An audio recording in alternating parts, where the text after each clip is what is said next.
ये सभी हम सीख चुके हैं 4 के लिए, तो उनको इंटरलेट करते हैं हम। ध्यान से देखना कि अगर मेरे पास y equal to F X known है, ठीक है, तो मैं आसानी से कंक्लूजन किसका निकाल सकता हूं? y equal to mod of F X, y equal to bracket of F X, y equal to fraction of F X, या y equal to signum of F X. या फिर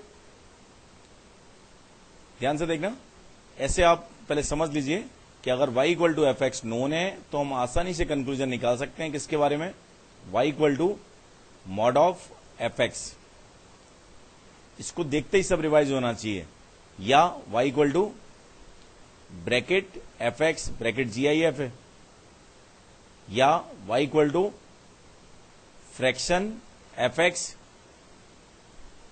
या y equal to SGN F X. बात समझ में आ गई कि नहीं? Similarly we can easily conclude y equal to F mod X, या y equal to F bracket X. Chart बना ही लो ये। या y equal to F fraction X, या y equal to F SGN X. ठीक है कि नहीं? या फिर ये रिलेशन है सब mod y equal to F X, bracket y equal to F X,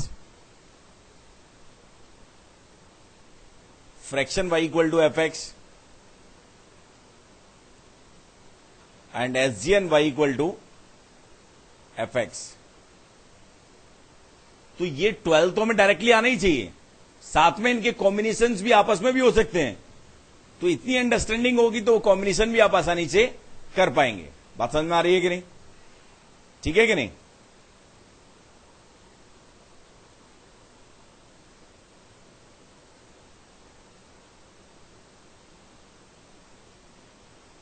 बात समझ में आ रही है ना?